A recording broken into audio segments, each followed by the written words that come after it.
Komisi ADPR Kabupaten Jayapura tindak lanjuti pengaduan kecelakaan kerja karyawan PT RML Jayapura, Papua, dimensitv-news.com. Sekretaris Komisi ADPR Kabupaten Jayapura, Ferianto Ragalawa SH, bersama anggota DPR Kabupaten Jayapura Nadison Karoba, menindaklanjuti pengaduan terkait kecelakaan kerja yang dialami karyawan PT RML. Tindak lanjut tersebut dilakukan dengan mendatangi kantor BPJS Ketenagakerjaan, Rabu, tanggal 19 Agustus tahun 2026 untuk berkoordinasi mengenai penanganan dan pemenuhan hak pekerja yang mengalami kecelakaan saat menjalankan tugas. Kunjungan tersebut diterima pihak BPJS Ketenagakerjaan, Rizky. Dalam pertemuan itu, dibahas proses pengajuan dan penyelesaian hak pekerja sesuai ketentuan yang berlaku. Pihak BPJS menyampaikan bahwa proses selanjutnya masih menunggu koordinasi dengan perusahaan serta kelengkapan dokumen dan tagihan dari rumah sakit. Setelah seluruh persyaratan terpenuhi, proses pembayaran hak pekerja akan dilakukan sesuai ketentuan PP Nomor 44 Tahun 2015 tentang penyelenggaraan program jaminan kecelakaan kerja dan jaminan kematian. Ferianto mengatakan, perlindungan terhadap pekerja yang mengalami kecelakaan kerja harus menjadi perhatian bersama, terlebih bagi pekerja yang mengalami dampak serius akibat kecelakaan saat menjalankan tugas. Kami sangat prihatin dengan kondisi saudara-saudara kita yang telah bekerja dengan sungguh-sungguh dan kemudian mengalami musibah saat menjalankan tugas. Hak mereka harus diperhatikan dan diproses sesuai ketentuan, ujar Ferianto.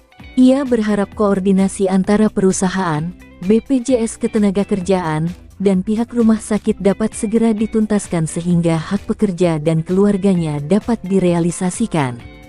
Ferianto juga menyebut terdapat kasus serupa yang dialami Agustinus Seran beberapa bulan lalu.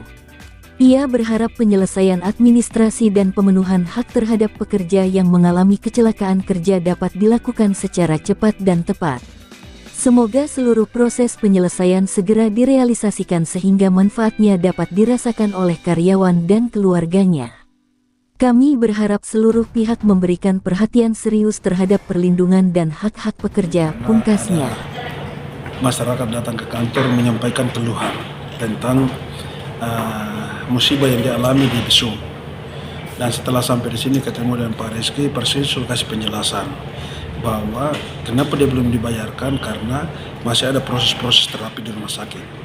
Sehingga setelah proses terapi itu selesai, baru nanti rumah sakit klaim, terus dia punya lagi, tambah lagi kalau seandainya ada perusahaan yang ada selisih, mereka harus masukkan satu kali baru BPJS bisa menyelesaikan mereka punya hak.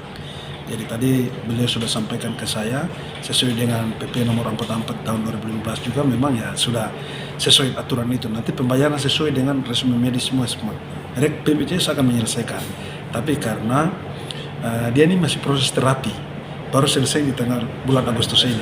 Jadi setelah itu dulu nanti rumah sakit akan mengajukan mereka punya tagihan ke sini supaya perhitungan itu satu kali jalan.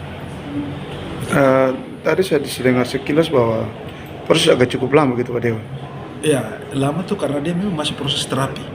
Karena ketika nanti BPJS membayarkan hak dia, maka terapi itu dia akan bayar sendiri. Kalau dari BPJS sudah bayar dia, terapi akan bayar sendiri. Maka dia harus selesaikan dulu terapinya, sampai sudah selesai, terakhir baru klaim itu masuk semua, baru bisa diselesaikan dia punya hak. Ya, apa yang disampaikan Pak Dewan khususnya ini? Ya, saya merasa bahwa memang proses yang mereka di BPJS sudah berjalan dengan baik, tapi memang kan saudara ini kan dia hanya butuh kesabaran sedikit lagi. Karena waktu terapi ini kan sudah selesai bulan Agustus ini, sehingga mungkin mudah-mudahan bulan depan itu sudah selesai. Paling lambat awal bulan. Ini karyawan PT Rimba Mato Lestari. PT Rimba Mato Lestari atas nama Agustinus Ria. Terima kasih. Liputan Eduardus Lede Umbupati mengabarkan untuk Dimensi TV News. Membuka cakrawala informasi.